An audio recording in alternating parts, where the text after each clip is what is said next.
নমস্কার, রায়বাড়ি রান্না চ্যানেলে সকলকে স্বাগত। আজকের রেসিপি কাঁচা লঙ্কা আর তিলের ইনস্ট্যান্ট আচার। যে আচারটা আমি বানাচ্ছি, বানিয়েই সাথে সাথে খেতে পারবেন। এখানে আমি 150 গ্রাম কাঁচা লঙ্কা নিয়েছি। খুব ভালো করে প্রথমে ধুয়ে মুছে হাওয়ায় শুকিয়ে নিয়েছি। আচার তো কোনোভাবেই যেন জলের ছোঁয়া আমাদের না লাগে। আমি একটা কাঁচি দিয়ে কাঁচা লঙ্কাগুলো কেটে নেব। প্রথমে কেমন কাঁচি দিয়ে কাটবেন, তাহলে হাতে ঝাল লাগবে না। শুধু কাঁচা লঙ্কার ইনস্ট্যান্ট আচার আমার বানানো আছে ভিডিও, যদি চান দেখে নিতে পারবেন। আজকে আমি এই আচারের ভেতরেই তিল দিয়ে একটু হাটকে বানাবো। এভাবে পুরো কাঁচা লঙ্কাটা প্রথমে কেটে নেব। এভাবে দেখুন কাঁচা লঙ্কাটা পুরো ছোট ছোট করে কেটে নিলাম। এর সাথে তিল দেব। এখানে আমি চা চামচের 3 চামচ উঁচু উঁচু করে তিল নিয়েছি। এটাকে রোস্ট করব।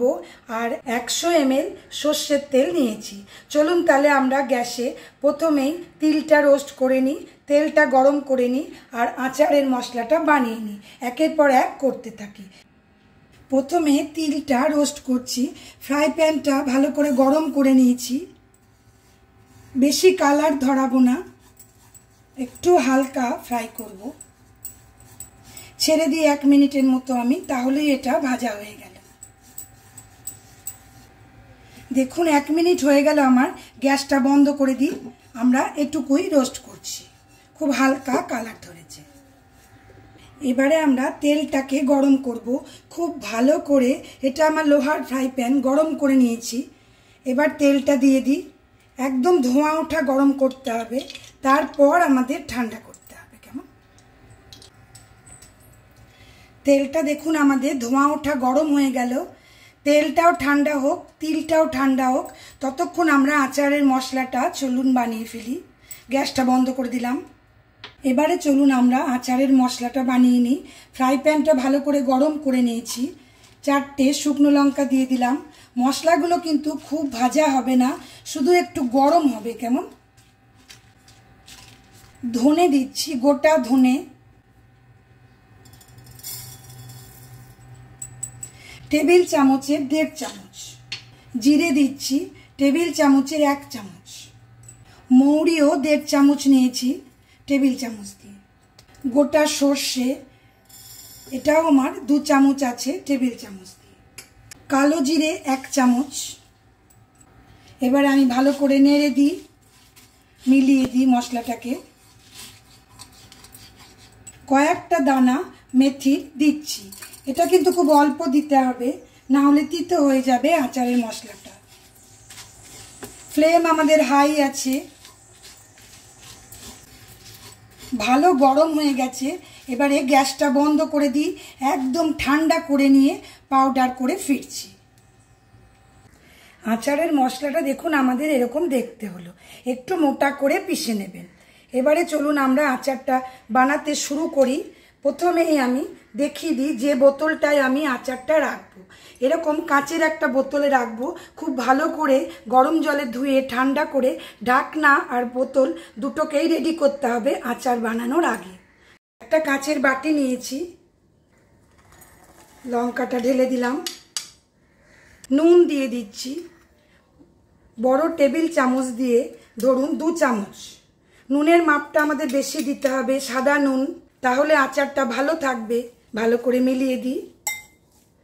তিলটা দিয়ে দিলাম, অবশ্যই ঠান্ডা করে নেবেন। কেমন হলুদ দিচ্ছি এখানে, ধরুন 1/2 চামচ বড় চামচ দিয়ে। এটা আমার কাশ্মীরি লাল মির্চি আছে, ঝাল করবে না, কিন্তু কালারটা আচারের ভালো আনবে। এটা 1 চামচ ধরুন বড় চামচ দিয়ে। হিং দিচ্ছি। হিঙে আমাদের গন্ধ তো ভালো লাগবেই, আচারের উপকারিতাটাকেও খুব বাড়িয়ে দেয়। এখানে আমি 1/2 চামচ হিং দিয়ে দিলাম। আচারের মশলাটা দিই, যতটুকু লাগবে ততটুকুই দেব। বাকিটা এয়ারটাইট কন্টেনারে রেখে দেবেন, বহুদিন ভালো থাকবে। 1 চামচ দিলাম বড় চামচ দিয়ে, 2 চামচ দিলাম, ধরুন 2.5 চামচ দিলাম। এবারে মেলাই ভালো করে। লাগলে আর একটু দিয়ে দেবো। মশলা বেশি থাকলে কিন্তু আমাদের আচার খুব ভালো লাগে খেতে। আর এটা বেশ অনেক দিন থাকবে। আমাদের ইনস্ট্যান্ট আচার ঠিক আছে, কিন্তু তবুও অনেক দিন থেকে যাবে। ফ্রিজে অবশ্যই রাখবেন। আর 1 চামচও দিয়ে দিচ্ছি। 4 চামচ প্রায় উঁচু উঁচু দিলাম। এবারে তেলটা দিয়ে দিই আস্তে আস্তে, মিলিয়ে মিলিয়ে। রুটি, পরোটা, ভাতের সাথেও কিন্তু খুব ভালো লাগে। গরম ভাতের পাশে যদি একটু এই আচার নিয়ে নেন, আমি নিজেও খাই, খুব ভালো লাগে খেতে। আচারটা মেলাচ্ছি দেখছেন তেল দিয়ে।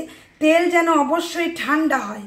যে জিনিসটাই আমরা গরম করেছি সেটাকে কিন্তু একদম ঠান্ডা করতে হবে, আর কোনোভাবেই জলের ছোঁয়া দেওয়া যাবে না। রেসিপিটা অবশ্যই ট্রাই করবেন। দেখুন আমার প্রায় রেডি হয়ে গেল। যদি ভালো লাগে please like, share, comment and subscribe my channel. Subscribe করে পাশে থাকা বেল আইকন অবশ্যই প্রেস করবেন নতুন নতুন রান্নার নোটিফিকেশানের জন্য। পুরো তেলটাই দিয়ে দিলাম। ভালো করে মিলিয়ে দিই। একদম শেষে ভিনিগার দিতে হবে আমাদের। ভিনিগারে আমাদের আচারটাকে বেশ অনেক দিন ভালো তো রাখবেই, তারপরে টেস্টটাকেও ভালো আনবে। ধরুন 2-2.5 চামচ ভিনিগার আমি দিলাম। যত থাকবে তত কিন্তু টেস্টটা বেড়ে যাবে। তৈরি করে নিয়ে একবেলা বাইরে রাখবেন, তারপরে কিন্তু অবশ্যই ফ্রিজে রেখে ব্যবহার করবেন। কেমন? এবারে আমি বোতলে তুলে দিই।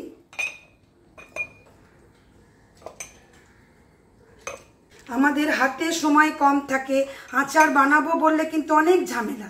কিন্তু যদি এরকম একটু বানিয়ে নেন, দেখুন কত তাড়াতাড়ি আমাদের হলো বিনা ঝামেলায়। অবশ্যই একদিন বানান। সকলে ভালো থাকুন, সুস্থ থাকুন। আজ আমি এই পর্যন্তই। ধন্যবাদ।